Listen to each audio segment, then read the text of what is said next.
Hey guys, Vincent back here with another video for Tails Coffee. Today, I'm going to be talking about a more complicated and intermediate level technique for the pour over. And this is relevant whether you're using the Origami, the V60, or the Switch. And this is about water flow.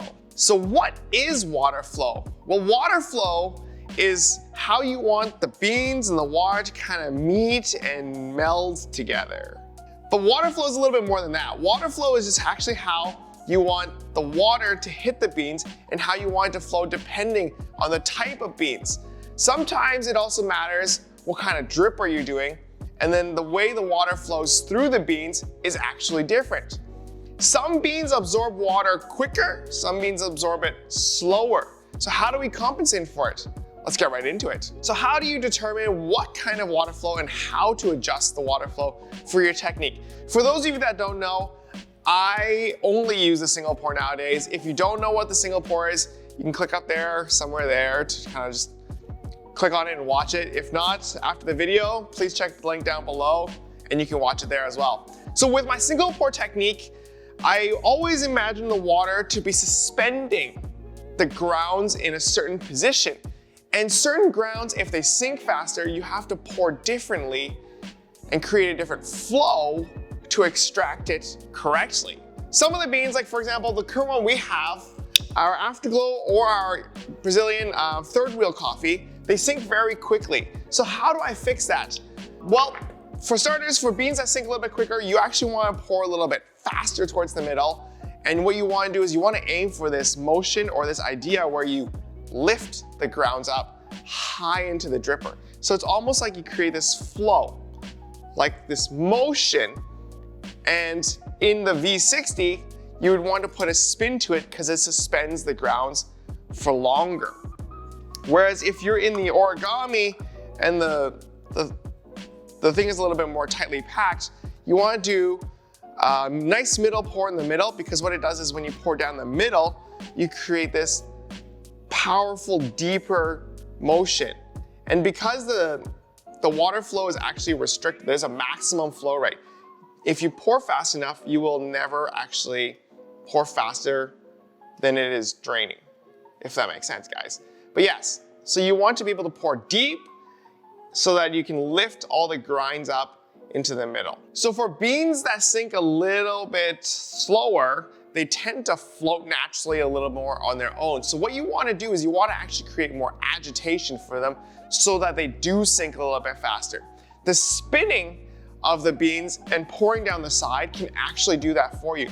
There's another technique where you want the water as you pour, you want the water to kind of just be really slow and just almost you want it to kind of just stay and hover on the top of the grinds and float there for a little bit. And then just you aim to push all the grinds down. So then you create this like motion where you're going up and down and you're just pushing all the darker grinds that are appearing. It's a little bit hard to explain in words. Just watch this and you'll see. I'll be doing that right now. And as you can see, the grinds are actually getting pushed down here, and this is the flow you want to contain. But what happens is once the grinds flow down, you want to create this spin. And that spin will hold it suspended nice in the middle. So to determine if your beans are sinking too quickly or too slowly, assuming you have a standardized single pour technique like I do, I aim for a 1 to 45 to a 2-minute finish. If your beans and your water is extracting after 2 minutes, then it's a little bit too slowly. If your finishing is before the 145, then it's a little bit too quick. Now that you understand how to determine whether your beans are sinking quicker or slower, you can make the necessary adjustments to further improve your coffees. Now I'm gonna go and demonstrate to you guys what I'm talking about. So here we have the beans. I've already set it up. There it's a medium fine grind. We give it a quick stir and we top. Got everything preheated and everything. So we're gonna start. This is gonna be the slower draining coffee. And so what you wanna do is you wanna start slow as always, right nicely down the middle. And you can see that the foam in the middle is nice and clear, kind of like a white, lighter color. And you wanna push the grinds out as always, right to the edges. But with a slower draining coffee, once you get all the way to the edges, you just want to work your way back into the middle and pour down the middle as quickly as you can. And you hit your time. So I've hit my time at 260. I finished all the pouring at 36 seconds. You can see that this is a slower draining coffee just because the edges are starting to become a lot more clear right away. If the foam is not as dense, you tend to have a slower draining coffee. It is like either a lighter roast or it's just the properties of the beans. As the edges become more clear, that just means the beans are sinking already. And so that by pouring down the middle quite aggressively, you're actually aiming to finish your coffees quite a bit faster. Now let's just wait and see what time this finishes at. You can see even with a more aggressive kind of pour and a faster pouring technique, it is still hitting the 2-minute mark. Some of these beans, you just really can't push any faster. They're just gonna be like that. This is the Brazil coffee from our third wheel blend. Yeah, you can see the grinds are slowly starting to show up. And ideally, like on a more complicated level, the beans and the water should finish sinking at the same time. But certain coffees cannot do it, and there's only one other technique that maybe we'll talk about in another video in the future. And there you have it. You have this bean completely done. If you want to look closely enough, you'll see that it is somewhat granular and not too muddy. That is what we're aiming for as always. And let's get into the faster draining beans. So now that we've seen the slower beans, I've already set myself up for the quicker flowing beans, and we're gonna start brewing right into it right away. So as you're gonna see, when we brew, there's gonna be a lot more gases coming out of this one.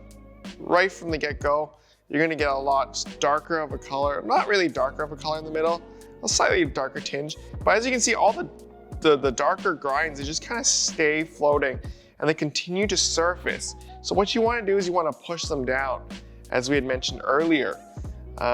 Once you get to the sides though, you want to aim for a spin. So you pour down one side and you just rush it out. We're going for the 1 to 14 on this one. So we've got the 275, 280 going, and you finish it off like that. And that is how I control the faster spinning beans. You'll start to see that the grinds are just on the side and they're starting to sink down. There's still quite a bit of a coating towards the edges, unlike the quicker sinking beans. And you start to see it clear up now. Yeah, that's when you know that the beans are starting to really sink.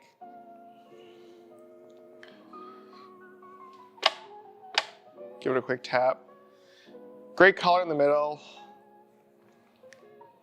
Grinds are not too muddy, not too granular, not too much on the sides. It's gonna be a good coffee. I'm gonna show you guys how the water flows inside, or how I imagine the water flows. So when I talk about penetrating deeper, I talk about water going into like the grinds. Imagine if there's grinds, it's just easier to see if it's water into water. You'll see the flow rate a little bit better. I also put a scale back here just so you can see the water a little bit better. But essentially what I want is when you pour, like this is like a shallow pour, you can still see that the water goes down quite deep. But if you go push, there's not so much of a water flow, but if I go like that, you can start to see there's a lot of movement. Let me empty this out and we'll do this again. So here I'm back with, oh, let's turn it so that you can't really see. Water level's right there. If I want to pour, if you want to pour and have like a different flow, imagine how you want the water. Like you just see that. You can see how deep the water kind of gets. And that's kind of where you want to think about how deep you want the water to go inside your coffee bed. And if you have a lot of those bubbles, you create a lot of agitation. So I don't recommend having a lot of bubbles. It's just a little, for the visual effect I showed it to you guys. I like to pour a little bit closer and it penetrates deeper.